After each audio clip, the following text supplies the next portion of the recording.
नमस्कार साथियों, स्वागत है, अभिनंदन है। साथियों, हमारी जो सीरीज चल रही थी आओ हम राजस्थान को फिर से पढ़ें, इस सीरीज को आगे बढ़ाते हुए आज हम एक नए जिले के बारे में चर्चा करेंगे जिसका नाम है डीग। डीग जिले के बारे में आज हम चर्चा करेंगे। साथियों, डीग जो जिला है इसमें तहसीलों की जो संख्या है वो है 9। इसके अलावा इसमें उपखंड की जो संख्या है वो 6 उपखंड है। 9 तहसीलें हैं और 6 उपखंड है। अब ये 9 तहसीलें कौन कौन सी है इनके बारे में अपन चर्चा करते हैं। तो सबसे पहले तहसील होती है स्वयं डीग, दूसरी है जनुथर, तीसरी कुम्हेर, चौथी राहर, चौथी है राहर। इसके अलावा पांचवी तहसील है वो है जुरहरा, डीग, जनुथर, कुम्हेर, राहर, जुरहरा, कामा। इसके अलावा पहाड़ी, डीग, जनुथर, कुम्हेर, राहर, जुरहरा, कामा, पहाड़ी। इसके अलावा जो तहसील है वो है सीकरी, और एक तहसील आती है वो आती है नगर। तो इसमें 9 तहसील है, डीग है, जनुथर, कुम्हेर, राहर, जुरहरा, कामा, पहाड़ी, सीकरी और नगर।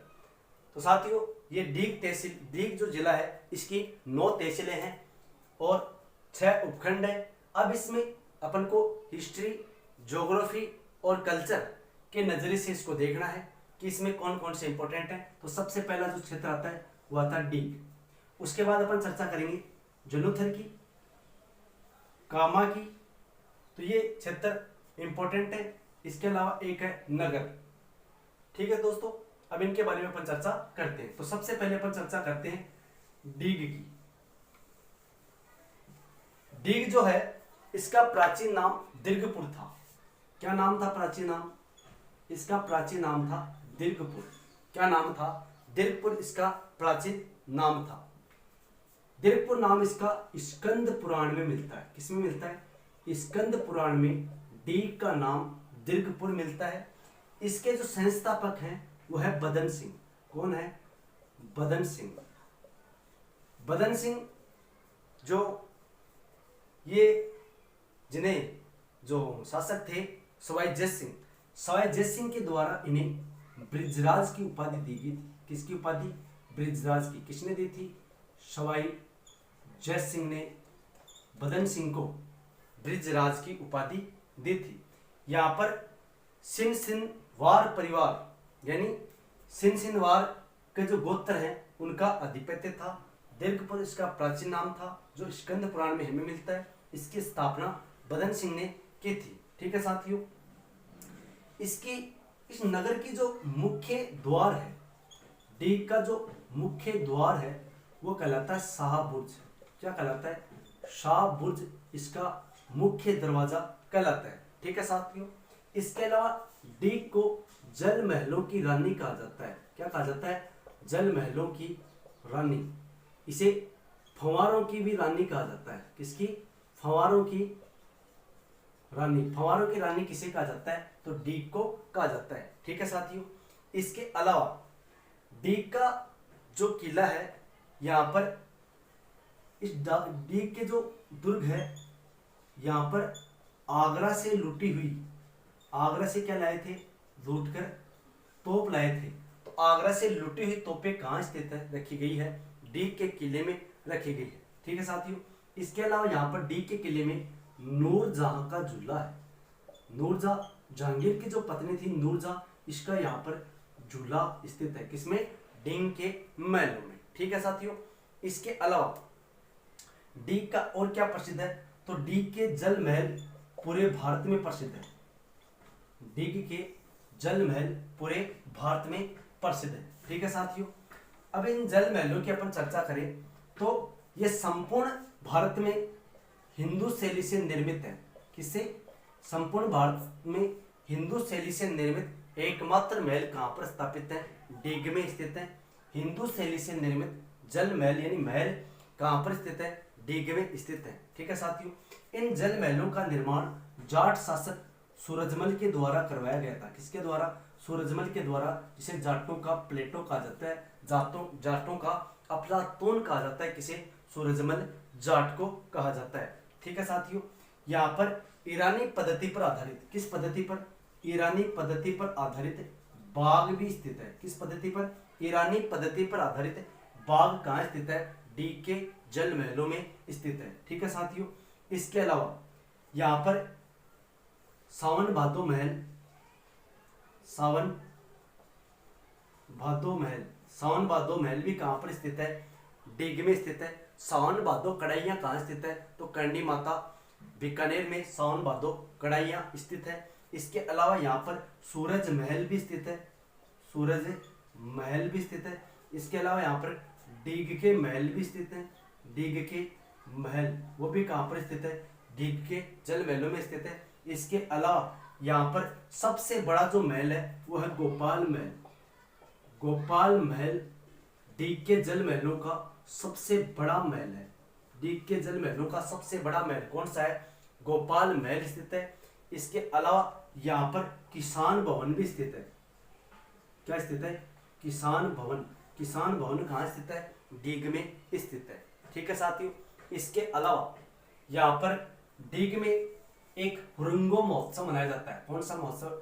डीग में क्या मनाया जाता है? तो डीग में हुरंगो महोत्सव मनाया जाता है। इस हुरंगो महोत्सव में क्या होता है? ये हुरंगो महोत्सव कब होता है? तो साथियों, ये होली के बाद यानी फाल्गुन के बाद यानी चैत्र पंचमी से लेकर, चैत्र कृष्णा पंचमी से लेकर अष्टमी तक हुरंगो महोत्सव डीग में मनाया जाता है, जिसमें स्त्री जो पुरुष होते हैं हुरंगो महोत्सव में स्त्री पुरुष स्वांग निकालते हैं, स्वांग रचते हैं। किसमें? हुरंगो महोत्सव में। ठीक है साथियों, तो ये बात हो गई डीग की। डीग का प्राचीन नाम दीर्घपुर था, जो स्कंद पुराण में मिलता है। इसकी स्थापना बदन सिंह ने की थी। बदन सिंह को सवाई जयसिंह के द्वारा ब्रिजराज की उपाधि दी गई थी। इसका मुख्य द्वार शाहबुर्ज कहलाता है। इसे जल महलों की रानी कहते हैं, फव्वारों की रानी कहते हैं। यहाँ से आगरा से लुटी गई तोपें कहाँ स्थित है? डीग के महलों में स्थित है। यहाँ पर हिंदू शैली से निर्मित एकमात्र महल स्थित है डीग में। इसका निर्माण, डीग के जो जल महल है इनका निर्माण सूरजमल के द्वारा करवाया गया था, जिसे जाटों का प्लेटो कहा जाता है। यहाँ पर ईरानी पद्धति पे आधारित बाग स्थित है। इसके अलावा यहाँ पर सबसे बड़ा जो महल है गोपाल महल है। इसके अलावा यहाँ पर सावन भादो महल है, सूरज महल है, डीग के महल है, किसान महल है। ठीक है साथियों, सबसे बड़ा जो महल है वो है गोपाल महल। हुरंगो महोत्सव होली के बाद पंचमी से लेकर अष्टमी तक मनाया जाता है। इसमें स्त्री पुरुष स्वांग रचते हैं। ठीक है साथियों, हुरंगो महोत्सव कहाँ का प्रसिद्ध है? डीग का प्रसिद्ध है। ठीक है साथियों, इसके बाद अपन चर्चा करते हैं अगली जो इसकी तहसील आती है वो आती है कुम्हेर। कुम्हेर की अपन बात करें तो कुम्हेर भरतपुर शासकों की क्या रहा है? भरतपुर के शासकों की क्या रहा है? राजधानी रहा है। भरतपुर के शासकों की क्या रहा है? ये राजधानी रहा है। कौन? कुम्हेर रहा है। और यहाँ पर नमक रोली, क्या? नमक रोली के उत्पादन के लिए ये क्या है? प्रसिद्ध है। नमक रोली के उत्पादन के लिए कौन सा क्षेत्र प्रसिद्ध है? कुम्हेर प्रसिद्ध है, जो डीग जिले में स्थित है।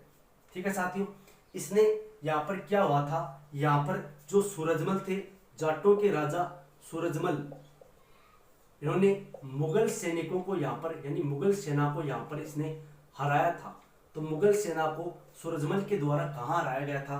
कुम्हेर में हराया गया था। और इसका प्राचीन नाम था कुबेरपुर। क्या नाम था इसका? प्राचीन नाम कुबेरपुर था। ठीक है साथियों, तो कुबेरपुर किसका प्राचीन नाम था? कुम्हेर का प्राचीन नाम था। ये भरतपुर शासकों की प्राचीन राजधानी रह चुका है। ये नमक व रोली उत्पादन में प्रसिद्ध है। सूरजमल जाट के द्वारा यहाँ पर मुगल सेना को हराया गया था कुम्हेर में। ठीक है साथियों, इसके अलावा अपन चर्चा करें एक तहसील आती है जुरहरा। जुरहरा जो क्षेत्र है, तहसील है, वो डीग में स्थित है। और यहाँ की रामलीला प्रसिद्ध है। क्या प्रसिद्ध है? रामलीला कहाँ की प्रसिद्ध है? तो जुरहरा की रामलीला प्रसिद्ध है। ठीक है साथियों, इसके बाद अपन चर्चा करते हैं अगली जो तहसील इसकी आती है, इंपॉर्टेंट तहसील है, उसका नाम है कामा। कामा जो तहसील है, इस कामा तहसील का प्राचीन नाम था ब्राह्मणपुर, यानी इसको कहते हैं ब्रह्मपुर। इसका प्राचीन नाम क्या था? ब्रह्मपुर था। यहाँ पर आपको पता हो तो भगवान श्री कृष्ण के नाना थे जिनका नाम था कामसेन। भगवान श्री कृष्ण के जो नाना थे, किसके नाना? श्री कृष्ण के। श्री कृष्ण के नाना क्या नाम था? कामसेन। तो श्री कृष्ण भगवान के नाना जी कामसेन की के द्वारा इनका नाम, इस स्थान का नाम क्या रखा गया था? कामा रखा गया था। ये महाभारत से पूर्व स्थापित था। किससे पूर्व स्थापित था? महाभारत से पूर्व स्थापित शहर था। कौन सा? कामा। इसके अलावा कामा और किसके लिए फेमस है? तो कामा की अपन बात करें तो कामा में गोकुलचंद्र, कौन सा मंदिर स्थित है? यहाँ पर गोकुल चंद्र मंदिर स्थित है। गोकुल चंद्र मंदिर स्थित है। ये किस संप्रदाय से संबंधित है? तो ये वल्लभ संप्रदाय से संबंधित है। वल्लभ संप्रदाय से संबंधित कौन सा मंदिर है? गोकुल चंद्र मंदिर स्थित है। यहाँ पर कामा का दशहरा मेला प्रसिद्ध है। कामा का कौन सा मेला प्रसिद्ध है? दशहरा मेला। दशहरा मेला कामा का प्रसिद्ध है, जिसे गंगा दशहरा कहते हैं। क्या कहते हैं? गंगा दशहरा मेला कहाँ का प्रसिद्ध है? तो कामा का गंगा दशहरा मेला प्रसिद्ध है। इसके अलावा यहाँ पर आपको पता हो तो कामा की नौटंकी प्रसिद्ध है। क्या प्रसिद्ध है? नौटंकी। नौटंकी कामा की प्रसिद्ध है। और नौटंकी को जो यहाँ की प्रसिद्ध है, इसको अंतर्राष्ट्रीय पहचान दी थी गिरिराज प्रसाद के द्वारा। तो गिरिराज प्रसाद के द्वारा इस नौटंकी को अंतर्राष्ट्रीय पहचान दी गई थी। इसके अलावा किस शैली में की जाती है? तो ये हाथरस शैली में की जाती है। हाथरस शैली में नौटंकी की जाती है। ठीक है साथियों। इसके अलावा इस नौटंकी के प्रसिद्ध जो कलाकार हैं वह है भूरेलाल। भूरेलाल कहाँ के हैं? डीग के हैं। इसके अलावा प्रसिद्ध जो कलाकार है वह है मुस्तरी बाई, एक महिला है, इसका नाम है मुस्तरी बाई। ये मुस्तरी बाई इस नौटंकी की प्रसिद्ध कलाकार है, ये महिला है, ध्यान रखना। तो कामा का प्राचीन नाम था ब्रह्मपुर। भगवान श्री कृष्ण के नाना कामसेन ने इनका नाम कामा रखा गया था। ये महाभारत से पूर्व स्थापित शहर था। यहाँ पर गोकुलचंद मंदिर स्थित है जो वल्लभ संप्रदाय से संबंधित है। यहाँ पर गंगा दशहरा मेला प्रसिद्ध है, यहाँ का गंगा दशहरा मेला। इसके अलावा कामा का नौटंकी प्रसिद्ध है। नौटंकी को अंतर्राष्ट्रीय पहचान दिलाने का कार्य गिरिराज प्रसाद के द्वारा किया गया था। यहाँ पर ये नौटंकी हाथरस शैली में की जाती है। किस शैली में? हाथरस शैली में नौटंकी की जाती है। इसके प्रमुख कलाकार है भूरेलाल, डीके, मुस्तरी बाई, महिला, ये किसकी नौटंकी कलाकार है। ठीक है साथियों। जुरहरा की अपन ने बात की थी। जुरहरा रामलीला के लिए फेमस है। ठीक है साथियों। इसमें 9 तहसील हैं, 6 उपखंड है। तो साथियों ये था डीग जिला। आपको वीडियो कैसा लगा? वीडियो अच्छा लगा तो इसे लाइक करें, शेयर करें तथा हमारा मोटिवेशन और बढ़ाएं, जिससे हम ज़्यादा से ज़्यादा मेहनत कर सकें। मिलते हैं नेक्स्ट वीडियो में। तब तक के लिए जय हिंद, जय भारत, वंदे मातरम।